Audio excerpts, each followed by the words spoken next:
He was the last child no one wanted, barefoot, silent, clutching a newborn in his arms. The crowd turned away, but one man, a widower who believed he'd never be a father, stepped forward. The boy didn't cry, not even when the crowd laughed. He just stood there, arms wrapped tight around the bundle of cloth nestled against his chest, eyes too hollow for someone so young. 8, maybe 9, but worn down like a man twice that. His hair hung in damp clumps against his forehead, his boots long gone, replaced by bandaged feet darkened by dust. The auction block beneath him creaked, splintered with bruising his heels as he shifted his weight, waiting for something to change. But nothing did. They'd sold off the others, 10 children in all. Quick, like cattle, names barked out and coins exchanged. The first few were taken with sympathy, the middle ones with greed. But this boy was the last. And no one wanted what he carried. "Let's move on," a man in a bowler hat called from the side. "Ain't nobody buying 2 mouths for the price of 1. A murmur of agreement rippled through the crowd. Heat radiated off the sun-baked dirt, baking sweat into skin, sharpening tempers. A baby cried, high and shrill, from somewhere in the town beyond. But the bundle in the boy's arms remained silent. No sound, no stir. Just that eerie stillness that made folks uneasy. Sheriff Dorman scratched his neck, uncomfortable. He'd already pushed things further than he liked. Didn't sit right, selling children. But the territory was broke, and after the fire took the orphanage down to its bones, there hadn't been another place to send them. The church had no room. The townsfolk had no patience. So here they were. The auctioneer cleared his throat. "This one here, name's Caleb. 9 years old. Comes with his little brother, born just 2 weeks ago. Healthy enough. Both quiet. Still no bids. Strong boy," the auctioneer added, voice cracking with desperation now. "Can work. Knows how to milk, chop kindling, carry water. He's got a baby a woman snapped. He ain't worth nothing with a squalor hanging off him." Caleb flinched but didn't speak. Just rocked slightly, shifting the newborn tighter against his chest. The baby stirred, just a flicker of movement, and settled again. At the edge of the crowd, a man in a dust-covered duster watched. He hadn't moved since the bidding started, hadn't spoken, just stood with his hands folded over the head of a walking stick, his broad frame still as carved stone. His name was Abram Cutter, and 5 years ago, he'd buried his wife beneath a hill of wildflowers on a ranch that hadn't seen laughter since. The doctor said he'd never have children, and after Abigail died, he didn't want to. He worked his cattle, repaired his fences, and stayed out of other people's lives. Until now. Something about the boy on that block, the way he didn't beg, didn't cry, didn't hope, toward something in Abram that had been dead for years. He stepped forward. The crowd parted without realizing. "I'll take him," Abram said. The auctioneer blinked. "Both of them?" Abram nodded once. "Both. The $5? I got land," Abram said. "I got food. I got hands that need filling. That enough?" The sheriff moved to intervene, but the auctioneer held up a hand. His face softened, more than most. The hammer came down. Caleb didn't move. "Come on, son," Abram said, quieter now. "Time to go." For a long breath, the boy didn't react. Then, slowly, he stepped off the platform. The crowd said nothing. No yes, no goodbyes. Just silence. Abram turned and walked back the way he came, not waiting to see if Caleb followed. But he did, barefoot, carrying his brother. They rode back to the ranch in a silence as thick as the dust on the trail. Abram didn't speak, didn't ask questions. Caleb didn't offer answers. The baby didn't make a sound. Every mile between the town and the ranch stretched like thread between strangers, frail, thin, but there. When they reached the wooden gate, Caleb's eyes flicked upward for the first time. He read the sign etched into the arch, Cutter Homestead. Beneath it, another word had once been carved, now faded by time, hope. Abram noticed him staring. "My wife named it that. Said every home needed it." Caleb didn't respond. Inside, the house was plain, sturdy wood, clean walls empty. Too many rooms for one man. Abram pushed open a door near the rear of the hall. "This was hers," he said. "Clean it once a week. Never used it since." The crib in the corner still had its blanket folded. Dust danced in the shafts of sunlight pouring through the cracked shutter. Caleb stepped inside without asking, crossed to the crib, and laid his brother down with a gentleness that made Abram's throat tighten. The baby stirred, lips parting, but didn't cry. "What's his name?" Abram asked. "Matthew," Caleb said, his voice barely more than a whisper. "And yours?" "Caleb." Abram nodded once. "You hungry?" Caleb didn't answer. They ate in silence. Biscuits and beans. Water from the well. Later that night, Abram sat on the porch, pipe untouched in his hand. The moon was high. The coyotes were distant. Inside, he heard soft footsteps. Caleb pacing the floor, checking on Matthew. Again and again. It was an hour before the door creaked open and the boy stepped outside. "Is it always this quiet?" Caleb asked. "Most nights." Caleb nodded. "I don't like quiet." "Me neither," Abram said. "But you get used to it."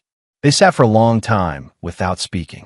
Then Caleb said, "He hasn't cried since Ma died." Abram turned. "She was holding him." Caleb continued, voice dry and flat. "House caught fire. She handed him to me through the window before it collapsed. Her hair was on fire. She didn't scream."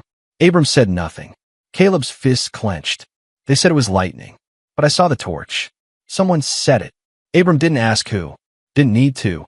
The next morning, the baby cried. Loud and sudden, just before dawn. Caleb jumped awake and rushed to him. But it was a good cry. A real one. Hungry. Needing. Alive. Abram brought warm milk and bread. Matthew drank greedily. And for the first time, Abram saw it. A flicker in Caleb's eyes. Not hope. Not yet. But the memory of it. That afternoon, while repairing a gate near the west pasture, Abram spotted boot prints he didn't recognize. Fresh. Too fresh. He didn't mention it to Caleb. Not yet. But that night, he locked the doors for the first time in months. Oiled the hinges on his rifle. Set his tools close by. Trouble wasn't far. And if it was what Abram suspected, it wouldn't come asking nicely. The next day, they rode to Clearwater for supplies. Caleb insisted on carrying Matthew in the sling Abram had fashioned from an old feed sack. The baby slept, warm against his brother's chest. At the general store, whispers followed them. That the boy from the auction? Why's he still got that baby? Cutter lost his wife years ago. What's he want with orphans? Abram ignored them, but Caleb didn't. His jaw clenched, his spine straightened. And when a drunk stepped forward and said, "Best give that squalor to someone who can raise him proper," Caleb looked him dead in the eye and said, "He's mine." Abram didn't have to intervene. The drunk backed off. Back at the ranch, Caleb sat on the porch with Matthew nestled against him and asked, "Did you want kids?" Abram hesitated. "I had names picked," he admitted, "before the doctor told us it wasn't going to happen." "What names?" Abram chuckled dryly. "Jacob and Ruth." Caleb looked down at Matthew, then back up at Abram. "Can I call you something?" Abram blinked. "What?" Caleb shifted Matthew in his arms, then said, soft but clear, "Papa." Abram didn't answer, didn't trust his voice. He just nodded. And for the first time in 5 years, the quiet of the ranch didn't feel empty anymore. 3 weeks passed, and the ranch began to change in quiet, invisible ways. Not in the fences or the fields or even the house, but in the rhythm of it all. In the way footsteps moved through the dirt, in the voices that filled the kitchen at sunrise, and in the way Matthew's cries echoed, not with sorrow, but with life. Abram Cutter, who for 5 long years had lived in a home full of echoes and dust, now found himself waking not to silence, but to a boy calling "Papa," and the soft whimper of an infant wanting milk. He was learning, slowly, painfully, what it meant to be needed again. Caleb didn't speak often, but when he did, the words were sharp and careful, like he measured each one before setting it down. He worked hard, even harder than Abram, dragging the water bucket twice his size, sweeping the porch, tending the small vegetable patch near the west fence. And he never left Matthew's side. Not once. "Does he ever sleep without you holding him?" Abram asked one evening as the sun dipped below the ridge. "No," Caleb answered simply. "You ever get tired?" Caleb looked at him, and Abram regretted asking. More tired when he's not near. That was answer enough. Still, for all the good days, the nights were restless. Not because of Matthew, but because of what Caleb didn't say. The name of the man who set the fire. The reason no one in town had taken the brothers in. The weight behind Caleb's eyes when he thought no one was looking. Abram recognized it. It was the look of someone waiting for something to find them again. Someone. It came to a head one night when Abram woke to the sound of hooves. Slow, deliberate, not the trot of a passing rider. No, this was someone riding up the trail, stopping just shy of the gate. Abram sat up, boots on the floor, rifle in hand. He stepped out into the chill and saw a figure watching from the tree-line. A man, lean, mean in posture, didn't move, didn't wave, just looked, and then turned and rode back into the dark. Abram didn't sleep that night. In the morning, he said nothing to Caleb, but he didn't let him wander alone either. Kept him near while chopping firewood. Had him read aloud while Abram fixed a wheel on the cart. Not for show, for sound, for proof that the boy was still there, still safe. Later, while they gathered eggs, Caleb finally said, "I saw him." Abram didn't pretend not to know who he meant. "Say, man." Caleb nodded. "Why'd he do it?" The boy's hands trembled over the basket. He said Ma owed him, that she'd taken something from him. But she didn't. She just helped folks. Taught kids to read, patched wounds, gave bread. That made some men angry. Said she was stirring things. He came one night drunk, yelling. Told her he'd show her what happened to people who didn't know their place. Next morning, she was dead, and he was gone. Abram felt heat rise behind his ribs. He'd heard stories like this before. Too many of them. Always ended with folks looking away. "Did you tell the sheriff?" Caleb nodded. And he said there wasn't proof. Said no witnesses, no confession, no justice. Abram tightened his grip on the hammer. "Do you know his name?" Eldon Rake. Abram went cold. He knew that name. 10 years ago, Rake had worked the lumber line out by Furnace Creek. Got fired after beating a man half to death over a card game. Went north for a while. Came back with a badge someone said he'd bought, not earned. Now he called himself a land overseer. Bought up property cheap, chased off settlers, made his fortune one shovel at a time. He ain't gonna stop, Caleb said quietly. He's gonna come back. Abram looked him in the eyes. Then we'll be ready. The next days were filled with preparation. Quiet ones. Measured. Abram showed Caleb how to oil the hinges on the doors so they didn't squeak. How to tuck a knife in your boot without cutting yourself. How to spot fresh tracks in the dirt, even after the wind passed through. He didn't treat it like fear. He treated it like farming. Something you did because you had to, because not doing it meant going hungry, or worse. One night, after Matthew had finally fallen asleep in the crib, Abram pulled a bundle from under the floorboards. A revolver wrapped in oilcloth and a badge, old, tarnished, but still gleaming in the low light. "You was a lawman?" Caleb asked. "Once," Abram replied. "Didn't make me a good one, but I tried." Caleb stared at the badge, then back at Abram. "Why'd you stop?" "Because trying ain't always enough." They sat in silence a long time after that. The next morning, the fence on the south pasture was cut. Abram found the tracks, for men, booted, heavy set, not bothering to hide their trail. Just a message, a slow breath of warning. He stood at the edge of the field, watching the ridge. Matthew cried inside. Caleb called for breakfast. And Abram Cutter realized something he hadn't admitted since Abigail died. He was afraid, but not for himself, for them, for what he'd found again, too late to know what to do with it. Later that evening, a note was pinned to the barn with a hunting knife. Scrawled in crooked ink, "Give back what ain't yours, Cutter, or watch it all burn." Caleb found him reading it. What does it mean? It means trouble's here. Caleb's face tightened, but he didn't run. "I'm not going. I wouldn't let you." Abram burned the note in the fire that night.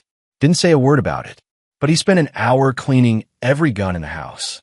The following day, Abram sent word to a man in Sable Junction, Warren Tate, another ex-lawman, one of the few he still trusted. Riders were coming, and Abram knew they wouldn't wait long. But before the fire and bullets, there were days, small days, precious ones, where Matthew learned to crawl, dragging his tiny hands across the wood floor with surprising strength. Where Caleb laughed, truly laughed, when the goat headbutted him clean off his feet. Where Abram caught himself humming as he fixed the porch steps, unaware until Caleb looked up and said, "That was Ma's song." The boy's face was solemn then, but not sad. That night, as a storm rolled in from the east, Abram sat on the porch with Caleb beside him, Matthew asleep on the blanket between them. Thunder cracked, and wind whipped through the trees. Abram said, "What if I'm not good at this?" "At what?" "Being a father?" Caleb didn't answer right away. Then, soft, "My ma used to say you don't have to be good at loving. You just got to choose to keep doing it, even when it's hard." Abram stared into the dark and decided he would, no matter how much it cost. They were his now, all of them, and anyone who wanted to take that away, well, they'd have to bury him first. Dawn came silver and brittle. Rain had passed overnight, leaving the Cutter Ranch soaked and heavy with the smell of wet earth and pine. Abram stood at the edge of the barn, boots sunk deep into the mud, staring at the broken fence again. Though it hadn't been chewed through by cattle or splintered by storm. This was deliberate, measured, a message, another one. Behind him, the house stirred to life. Caleb's voice, soft but steady, filtered out from the kitchen window. He was reading again, teaching himself from the worn old Bible Abram kept on the shelf.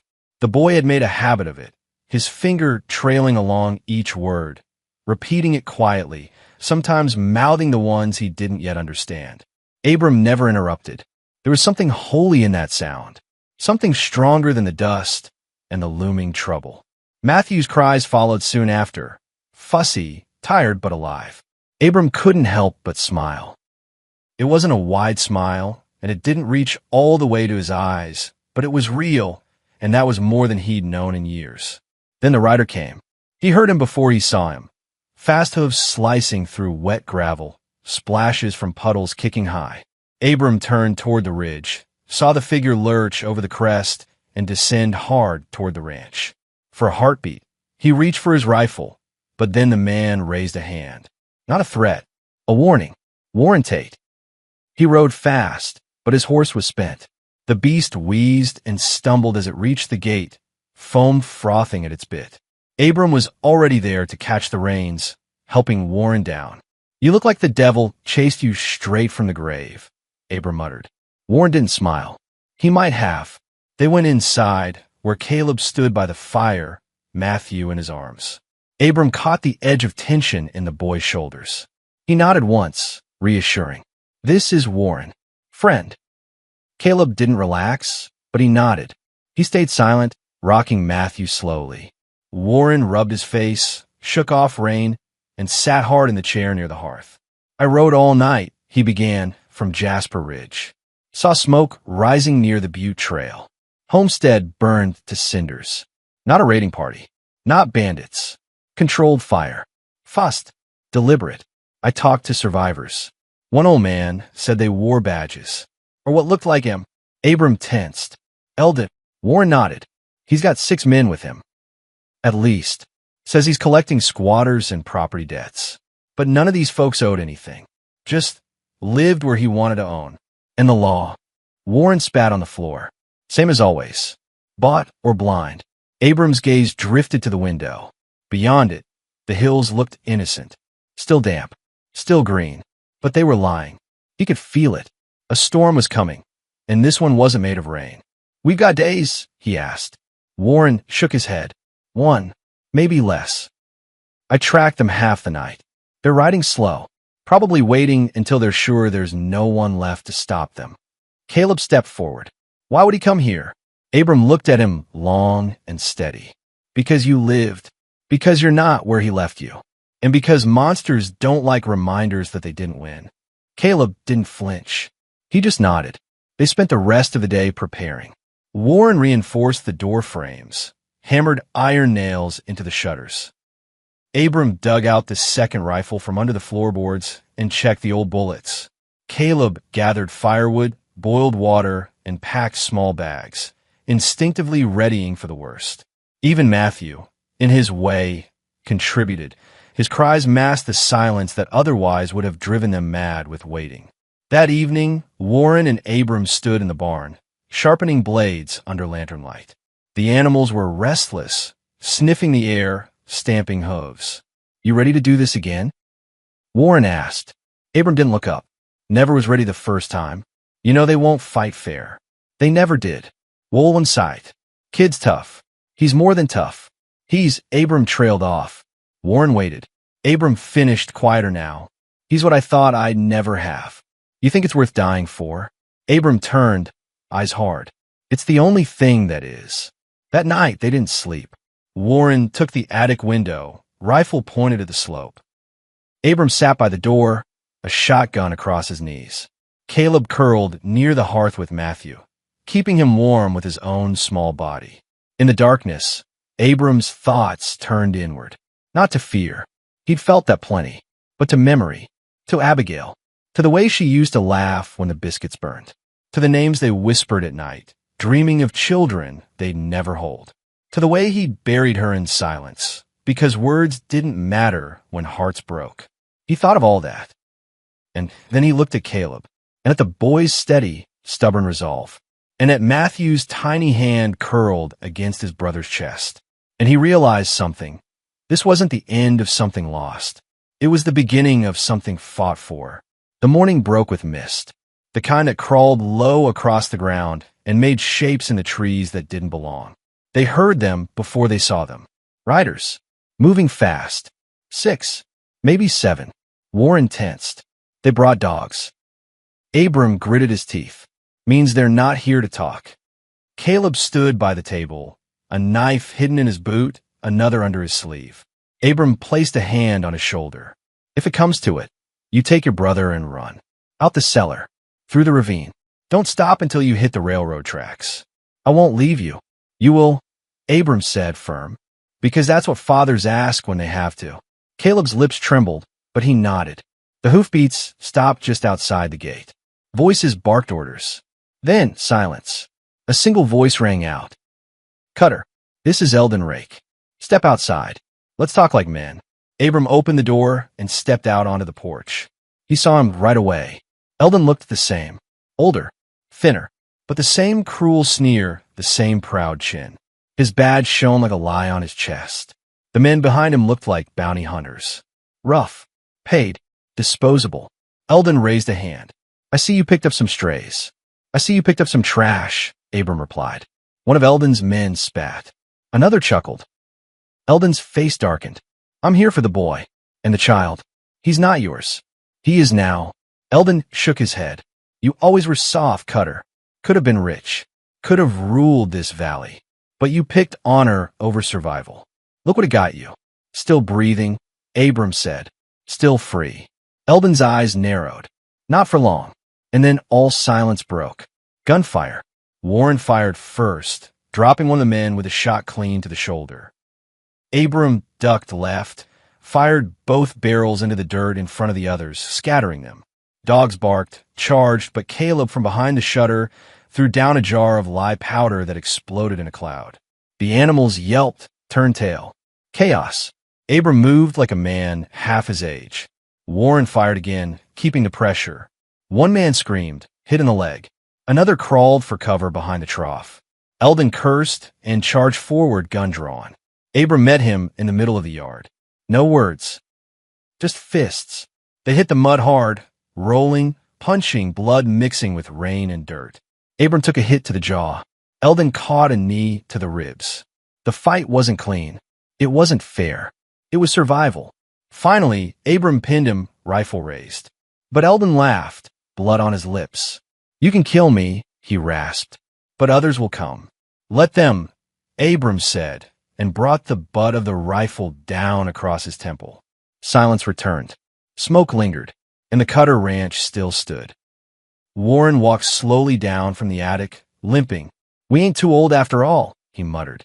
Caleb emerged from the cellar. "Is it over?" Abram turned, looked at him, then at Matthew, then at the sun rising over the hills. And he said, "No, it's just beginning." The days that followed were quiet, but not peaceful. Blood washes off a porch, but not out of memory. Eldon Rake and 2 of his men had been buried in shallow graves along the northern ridge, Abram digging each one himself beneath a sky that refused to shine. Warren said it was a mistake. Burying your enemies marks the land with them. But Abram didn't care for curses. He cared for decency. Even in war, there were lines. And though the law hadn't shown itself that morning, Abram Cutter had lived long enough to know justice didn't always ride a horse or carry a badge. The rest of Eldon's men, those who hadn't been dropped in the dirt or driven off by Warren's bullets, had scattered. But Abram didn't believe they were gone. Men like that slithered. They waited, recoiled until they thought no one was watching.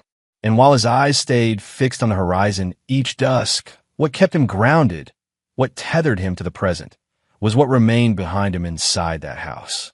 Caleb was different now. He'd always been watchful, careful, a boy who carried more weight in his chest than most grown men ever would. But something in him had shifted.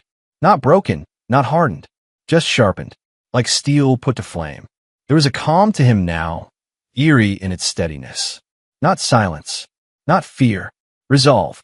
He sat with Matthew each morning, feeding him milk warmed in the pot, his voice a low hum as he recited Bible verses or lines from the old stories Abram had once read to Abigail. The boy had taken to memorizing things. Lessons, directions, names. Abram noticed it without comment. But inside, something stirred, something like pride, but heavier, deeper. Warren left on the 3rd day. "Can't stay," he said, strapping his saddlebag to the tired gray gelding. "Too many ghosts out here for me. But if word spreads, and it will, you send for me. I'll come back." Abram nodded. "Thank you." Warren glanced at the house. "That boy's going to be something. He already is." They shook hands like men who had once faced death together and knew not to ruin it with too many words. Then Warren disappeared down the trail, swallowed by trees and mist, and the Cutter ranch grew quiet again. Time moved strangely after that. Not fast, not slow, just full. They built new fences, planted more vegetables. Caleb insisted on keeping bees, so they crafted a hive box and carried it up the ridge where wildflowers grew thick. The boy worked without complaint, balancing Matthew on his hip while hauling buckets and mending chicken wire. Abram offered help sometimes, but mostly he just watched. Watched a child become a man without asking anyone's permission. Watched a brother raise a brother. Watched a life reshape itself around something unexpected and miraculous. And then one evening, something changed. It started with the sound of hooves again, but this time there were no shadows. No creeping dred. A wagon approached. Slow, cautious, dusty. A woman stepped down. She looked to be in her 50s, thin with hair tied back in a severe bun, hands calloused from farm work. Behind her, a boy of about 12 climbed down next. He held a rifle, but didn't raise it. They approached the house. Abram met them at the porch. "Can I help you?" The woman nodded. "Name's Marion Holt. This here's my grandson, James. We heard what happened. Rake, his men, the fires. We live east, near Dry Creek." Abram nodded. "We knew your wife," she added. "Abigail. Years back." Abram's jaw tightened. "I'm not here for anything," she said quickly. "Just wanted to say thank you for what you did, for standing when others wouldn't." Caleb stepped out onto the porch beside Abram, holding Matthew. Marion's eyes went to the boys. "They yours?" Abram didn't hesitate. "They are." She smiled faintly. "Then you're doing fine." They stayed the night, shared supper, talked of cattle and crops, in which creeks still held clean water. Nothing deep, nothing that hurt. But as Marion and James left the next morning, she turned and said, "More folks like us are coming. Ones who ain't got land, ain't got family, but they got hands. They'll need a place." Abram only said, "I've got fences to mend." She understood. Over the next few weeks, visitors came, quiet, grateful people with dust on their coats and hope in their eyes. Widows, veterans, young families with babies strapped to their backs and nowhere else to go. They brought little. Some had seeds. Some had tools. One man offered a pair of mules and a promise to dig a well so deep they'd never run dry again. Abram let them come, not because he wanted a town, but because he knew what it was to be turned away. He let them build small cabins along the ridge, gave them a patch to farm. Some helped with the cattle. Others built a schoolhouse out of scrap and ambition. Caleb was the first to enter it, sitting in the back with Matthew in his arms, a wooden pencil in hand. At night, the house glowed with lamplight and voices. Caleb began calling Abram Papa one day, not in ceremony, not even in thanks, just naturally, like it had always been that way. Abram froze the first time. The word hit him like a hammer. He hadn't expected it, hadn't earned it, but it came again the next day and the day after, and slowly he learned to answer to it. One evening, while repairing a stall in the barn, Caleb leaned against the fence and said, "I think Ma would have liked it here." Abram paused mid-hammer. "You talk about her much?" he asked. "Sometimes. When Matthew's asleep, I tell him stories." Abram nodded. "She'd be proud of you." Caleb looked up. "You think so?"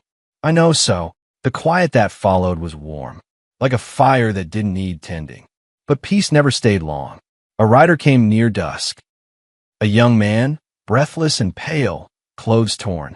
"They're coming," he gasped. "What's left of Rake's men. They've hired bounty riders. They're bringing chains." "How many?" Abram asked. "More than you've got bullets." Caleb stood near the porch, arms tight around Matthew. His eyes didn't waver. Abram didn't hesitate. "Then we don't fight alone." He sent messages that night, across trails, through town, to Marion, to the other families who had built homes on his land. He didn't ask for help. He just told the truth. "They're coming for us, but they'll take all of us if we let them." And the answer came back. "We'll be there." They came in ones and twos. Lanterns in the dark. Men with pitchforks and rifles. Women with sharpened spades and fire in their eyes. Some had never held a weapon before, but they came anyway. By dawn, 27 people stood at the Cutter Ranch.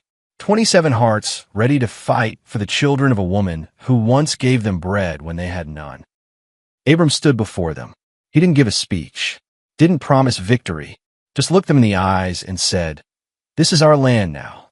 We don't give it up." They nodded. No cheers, no prayers, just resolve. And then the dust rose on the horizon again. They came as a wall of horses and leather, dust twisting up behind them like a second sky. 30 riders, maybe more. Hardened men, faces painted with anger or indifference. Some bore scars, others just the cold vacancy of those who'd been killing so long they forgot why. At the front, riding tall on a dark bay, was a man whose name Abram Cutter didn't know, but whose purpose was clear as fire. A bounty hunter, paid not in justice, but in coin. His coat was long, black, his gloves tight, and on his belt, not just one pistol but two, along with a coil of thick rope. Chains clanked softly against his saddle horn. He looked less like a man and more like a sentence. Death wrapped in a bad-shaped excuse. Abram stood at the top of the ridge, rifle across his chest, with Caleb at his side and the newborn Matthew tucked safe behind the thick walls of the old root cellar, buried beneath the hill. The makeshift community had gathered now, a scattered line of volunteers standing among the brush and split rail, pitchforks in hand, axes sharpened to cold silver. It wasn't an army. It wasn't even a militia. It was something more desperate, and in that, more dangerous. The bounty riders halted about 50 paces out, the lead man raising a hand. "Cutter," he barked. His voice was low, gravel pulled from years of gunpowder and grit. "You've been harboring fugitives, harboring children that ain't yours. We're here to collect. Stand aside." Abram said nothing at first. He just took a step forward. His boots crushed dry grass underfoot.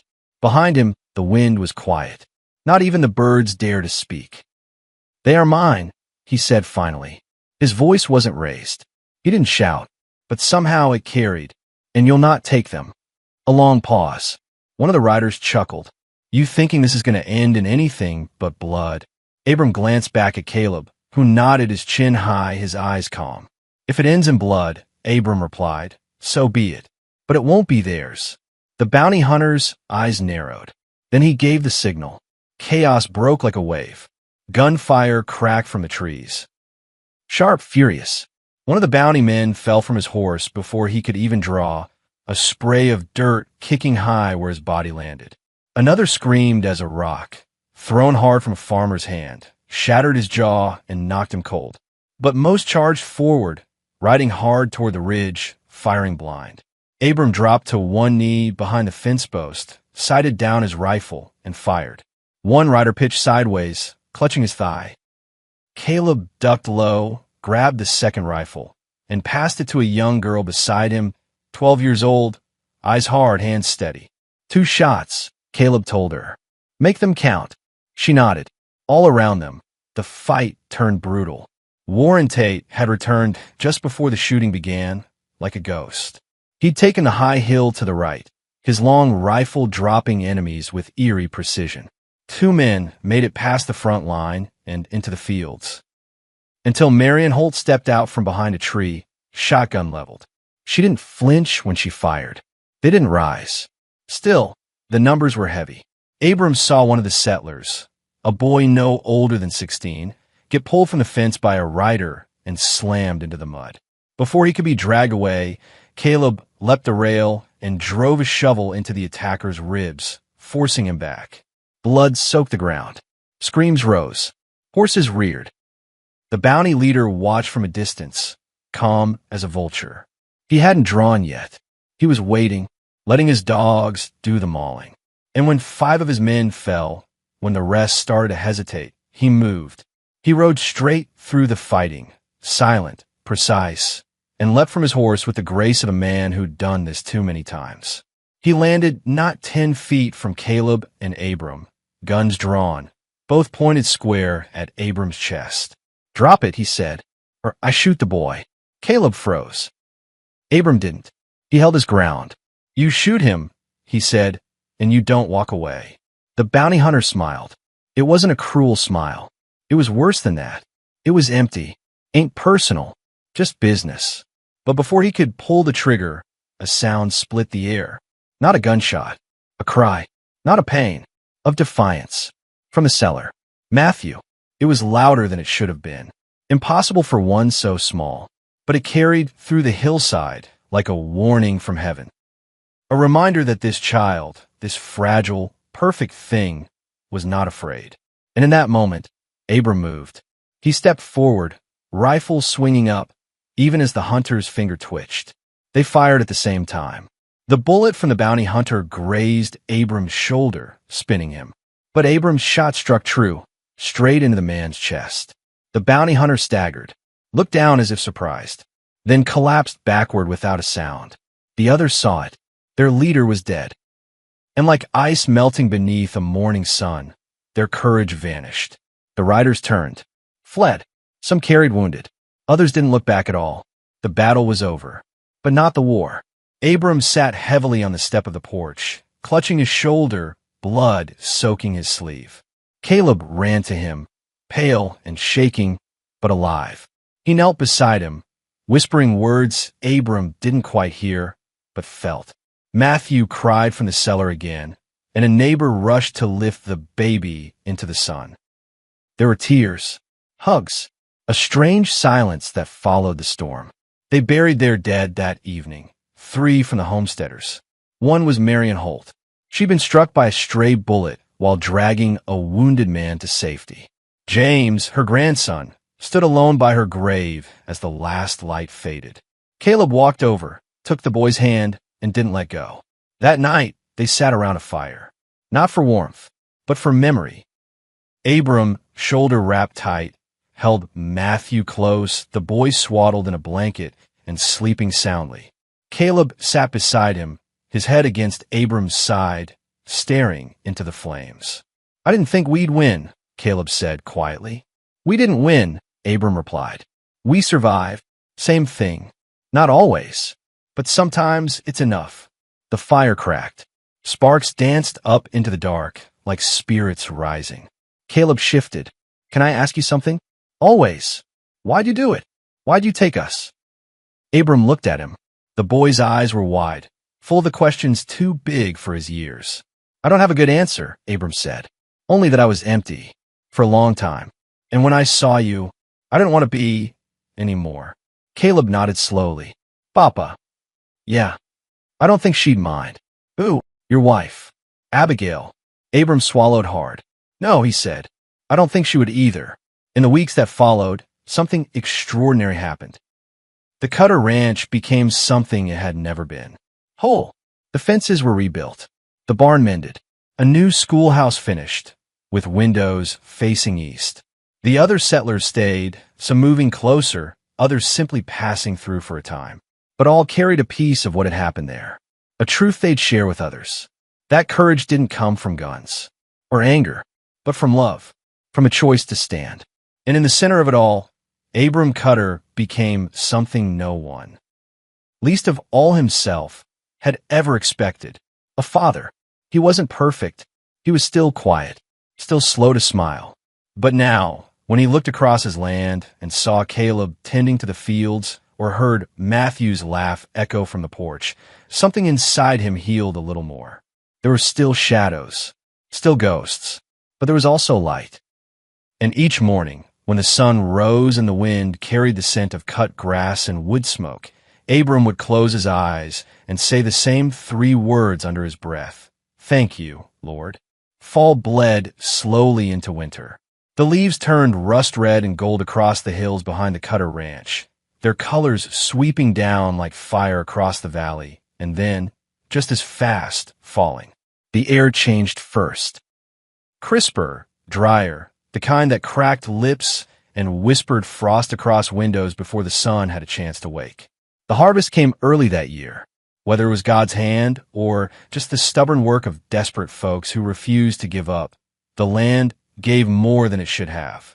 Squash stacked deep in baskets, corn high and fat, potatoes packed thick into cellars that only months ago had hidden children from the sound of death outside their walls. And Matthew was crawling. Not just crawling, but fast. Every time someone blinked, he was gone again. Across the kitchen floor, under the table, down the hallway where the old floorboards creaked like a hymn. His laugh, sharp and bright, rang like a bell through the cabin, often followed by the sound of Caleb running, shouting Matthew, no, as the boy reached for yet another pot, another boot, another dogtail. It was strange, in a way, how normal could sneak up after something like what they'd survived. Caleb had grown too. Not just taller, though he had, but steadier. His shoulders squared more when he walked.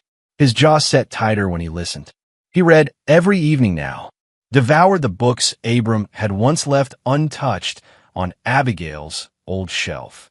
The Bible, of course, always close, always open, but other stories too, of men and kings, of battles and journeys.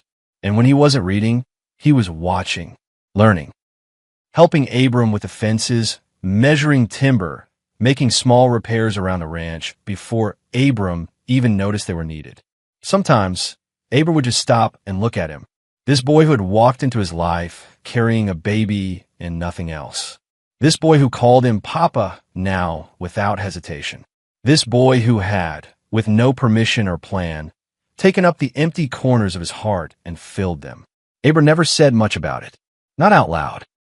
But sometimes in the dark, he'd sit beside the fire long after Caleb had gone to bed and whisper a prayer, not one for more, not one for safety, but simply for thanks. I don't know why you gave them to me, he'd say, low and reverent, but I'll carry them as long as you let me. But peace doesn't always last in the West. It tests you, waits until your back's turned, until you start believing the worst is over, and then it strikes. It began with smoke.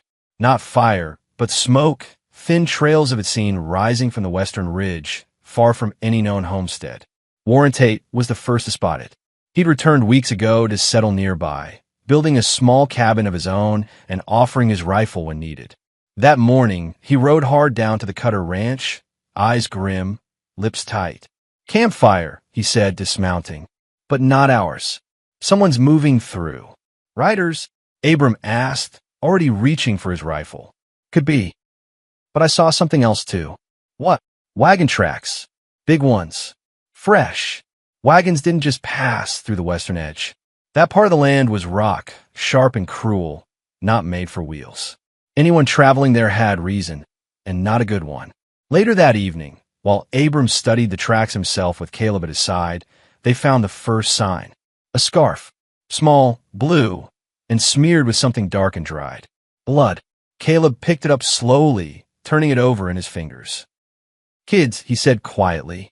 They followed the tracks west for another hour, through brush and tangled tree roots, until they crested a hill and saw what was left. The wagon had been burned, its wheels smashed, the canvas torn, its contents scattered like bones. A doll lay in the dirt nearby, missing an arm. There were no bodies, but there was enough blood on the stones to tell the story plainly. "They didn't just pass through," Caleb murmured. "No," Abram said. "They were hunted." "Why?" "Don't know yet, but we're going to find out." It didn't take long. By the next morning, another traveler arrived at the Cutter Ranch. A girl, no older than 14, half-starved and limping, with one shoe gone and her dress torn to the waist. She didn't speak at first, just collapsed into Warren's arms when he found her near the creek. It took hours before she could say her name. Ellie. She'd been with her family in the wagon. Parents, 2 younger siblings. They were heading west, same as many others who'd heard about the land that welcomed the broken and the bruised. They'd heard about Abram Cutter, heard about the town that had grown around him. But someone else had heard too. "A man in a gray coat," she whispered, "with iron on his boots. Said we didn't belong. Said he'd make an example." Her eyes were glassy, fevered. I hid under the wagon. Didn't scream. Not once. Mama told me not to scream. Abram carried her inside. He wrapped her wounds himself, sat by her bedside all night, and when morning came, he made a decision. They weren't going to wait for trouble anymore. They were going to find it first. Warren rode north to Dry Creek for supplies. Abram rode east to gather those still loyal to the dream of a place that welcomed all. Marion Holt's grandson James was among them now, quiet but unshaken. And Caleb. Caleb stayed behind, with Matthew, with Ellie, with the land. "I want to go," he told Abram before he left. "I know," Abram replied, "but this ranch needs someone strong, and you're that someone." Caleb nodded. He didn't argue. He was becoming the kind of man who understood that sometimes staying took more courage than leaving. Abram and Warren rode 3 days across the ridge, tracking the Graycoat Man. Found 2 burn camps along the way. One with another doll, one with a small boot, half buried in the ash. No bodies again, no names. But the message was clear. Someone was out there trying to break what they'd built. Not for money, not for land, for hate. It wasn't new, but it was bold. By the time they found the rider, it was snowing. He was alone at the edge of a cliff, watching the valley like a hawk. His coat was thick and long, his rifle resting across his lap. Abram didn't hesitate. He stepped into view, raised his voice. "You lost." The man didn't move, but he spoke. "No," he said. "I know exactly where I am." Warren raised his rifle, but the man just smiled. "You can't kill an idea," he said. Abram frowned. "What idea?" "That the West don't belong to the broken. That people like you, taking in strays, making home out of nothing, deserve to be reminded where they stand." Abram stepped closer. "You have a name?" The man grinned. "I've got plenty, but the one that'll matter is the one your boy'll remember. The one who taught him the world ain't kind." And then, without another word, he leapt. Straight off the cliff. Gone. No body. No sound. Just the howl of wind. Warren cursed. "What was that?" "A warning," Abram said. "He ain't the last." They returned to the ranch just as the first real snow began to fall. The cabin windows glowed. Smoke curled from a chimney. Caleb opened the door with Matthew in his arms, Ellie asleep by the fire. For a moment, all was still. Safe. But Abram knew better. The West never sleeps for long. Winter pressed harder than it had in years. The kind of cold that didn't just bite skin but got in under it, into bones, into memory. Snow stacked up past the fence posts, drifts curling like frozen waves against the barn. Nights were long, drawn-out things where the fire had to be fed near constantly, and every plank creaked with the kind of weariness only old wood and older men understood. But inside the Cutter Ranch, something else was rising, something no storm could touch. A family. Abram didn't say the word often. Still too new. Still something he held like a fragile egg in a weathered hand. But the truth of it was there in everything. In the way Matthew reached for him before sleep, fingers curling into Abram's beard with complete trust. in the way Caleb handled chores without being told, always aware, always watching, and how the others, the neighbors who once kept distance, now came by just to share bread or firewood or word of the road. The ranch had become more than a place. It had become a hearth. And Ellie, the girl who survived the slaughter on the ridge, was healing. Slowly. At first, she barely spoke, ate only when coaxed, slept with her back to the wall and one hand clenched. But time, kindness, and the quiet rhythm of the ranch began to stitch the broken places. Caleb sat with her in the evenings, reading softly from books she'd never known. Abram built her a new bed, sturdy and warm. Matthew, ever the innocent healer, often toddled to her with toys, sticks, buttons, carved animals. All gifts of a brother not by blood, but by bond. Still, the shadow hadn't passed, because rumors were reaching even the remote corners of their valley now. Whispers of more attacks, of wagons turned to ash, families vanished, and always behind it, the same cold mark, men who wanted the West to stay in the hands of the hard and the cruel, who saw mercy as weakness, who saw people like Abram as threats simply because they believed in something gentler. Then came the letter, delivered by a traitor, passed through 3 hands to get here. No return name, no seed, just a folded parchment that arrived one morning with a bundle of coffee and dried beans. Abram read it once, standing in the cold just outside the barn. Then he read it again. Caleb found him there, still holding it. What is it? Abram didn't answer right away. He passed the paper over. Caleb's eyes scanned the jagged handwriting. You have something that doesn't belong to you. You should have let the boy be sold like the rest. He's not your blood. He's not your burden. You got 1 week to send him to Dry Creek. After that, we come take him, and we don't come quiet. Silence fell like snow. Abram didn't curse, didn't rage. He just breathed. One deep inhale, one long exhale. Caleb looked up, voice flat. What are we going to do? Abram stared out at the tree line, where a hawk circled far off against the gray sky. We're not sending him anywhere, he said. Caleb nodded. I know. There was no argument, no fear in his voice, just understanding. Because this was home now, and you didn't give up family. Ever. That night, a meeting was called.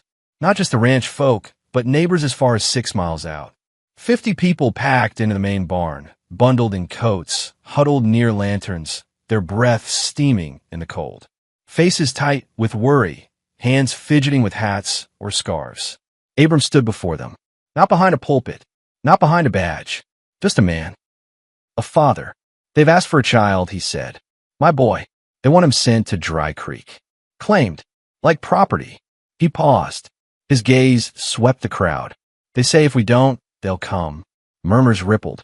A woman near the back, a widow from the far side of the ridge, stepped forward. You think they mean it? Abram didn't hesitate. Yes. Then we can't wait, said another man. We gotta move. Hide the boy. We've hidden enough, Abram replied, his voice steady. We've run enough. We stand now, or we never stop running. Some looked uncertain.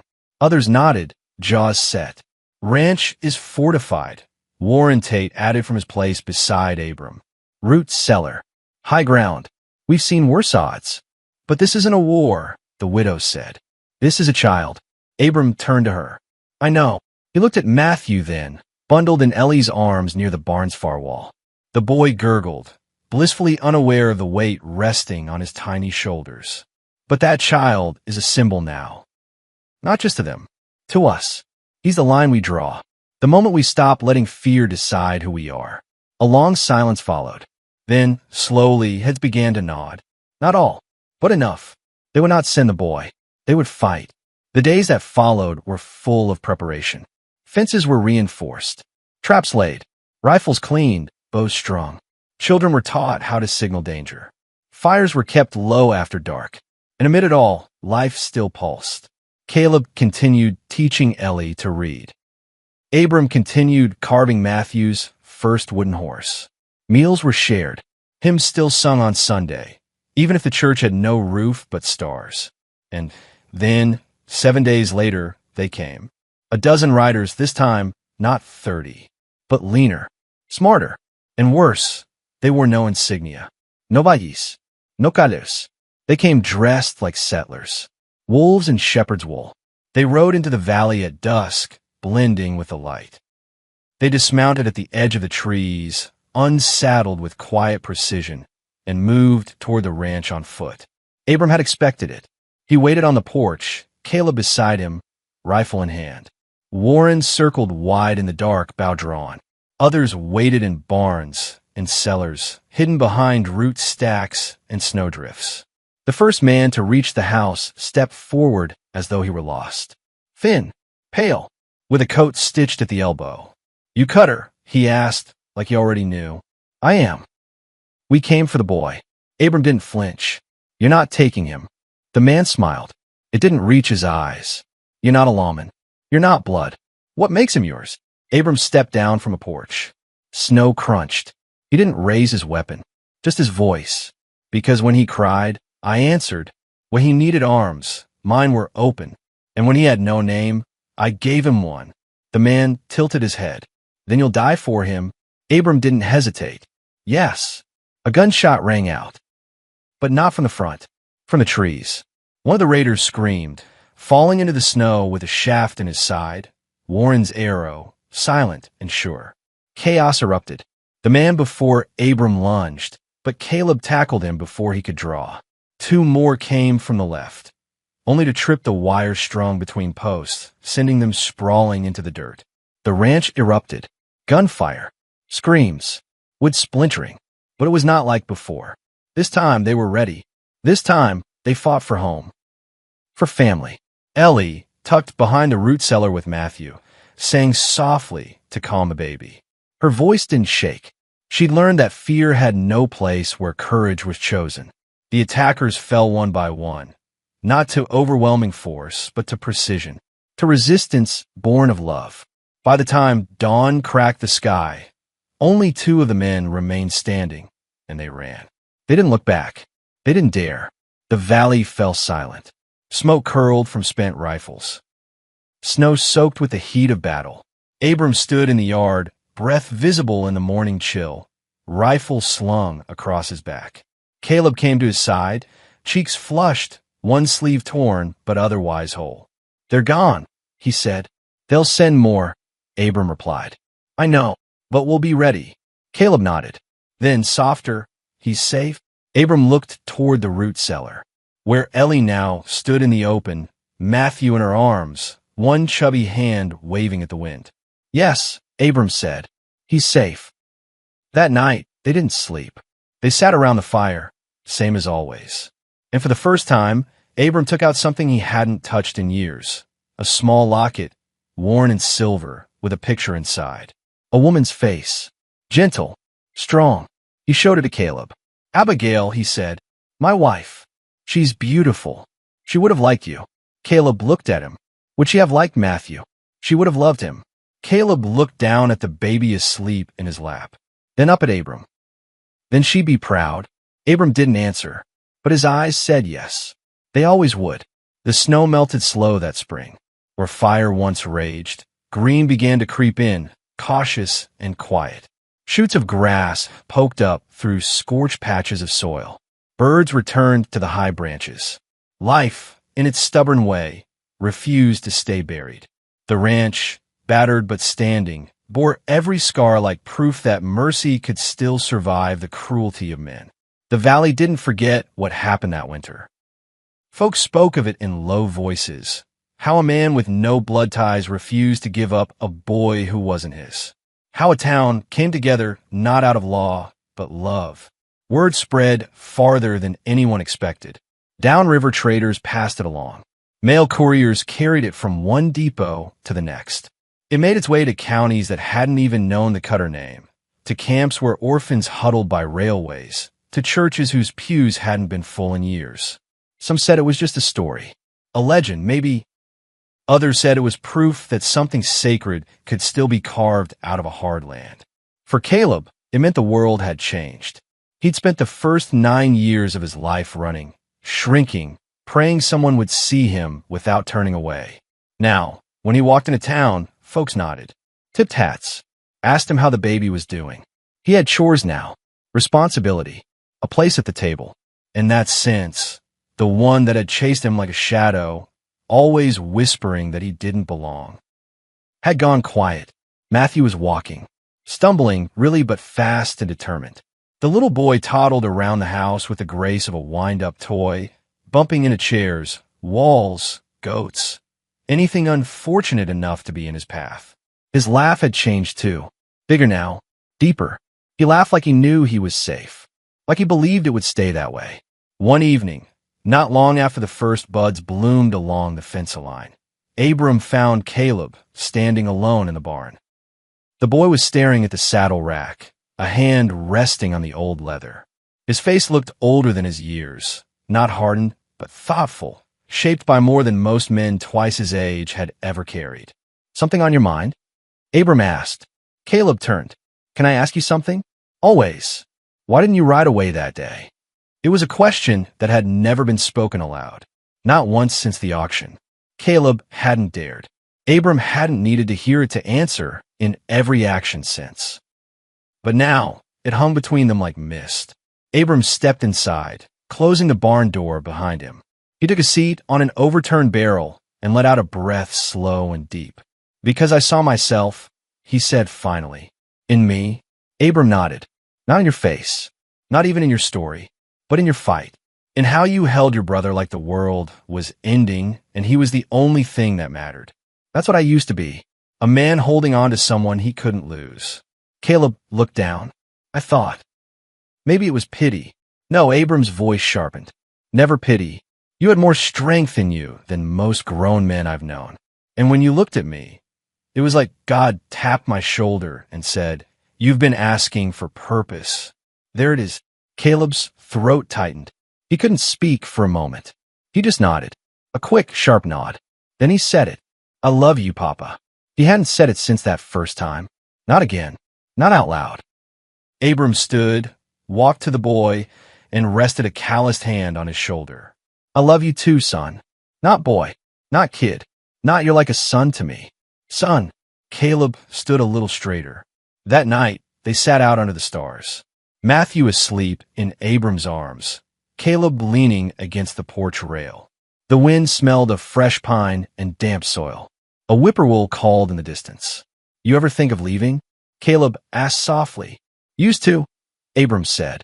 "Before you. Before Matthew. Thought maybe I'd head down to the Rio Grande.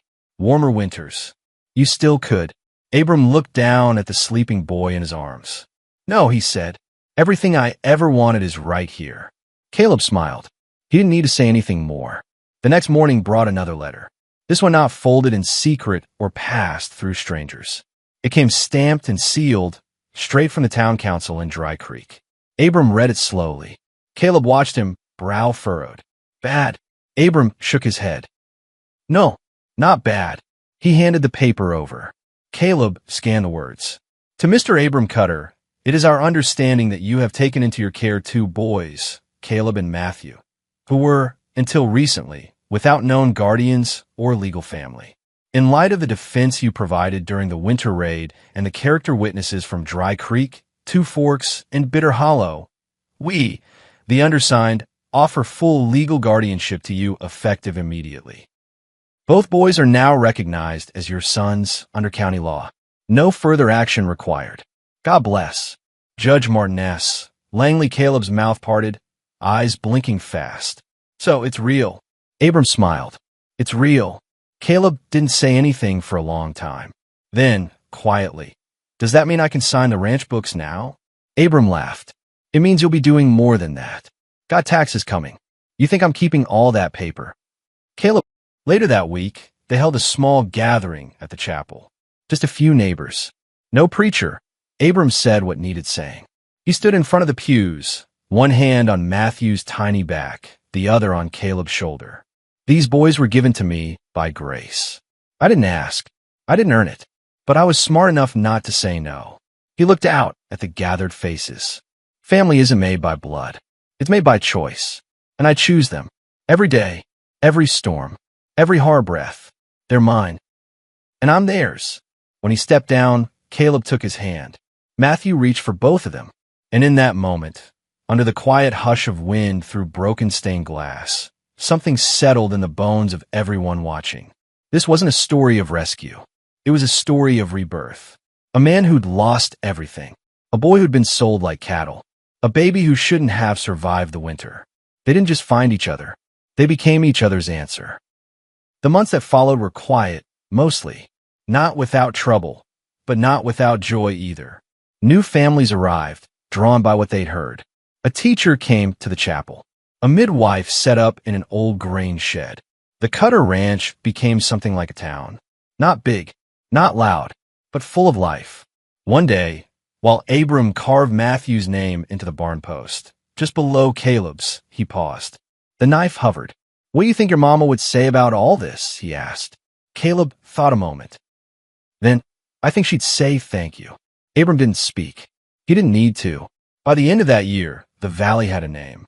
The end.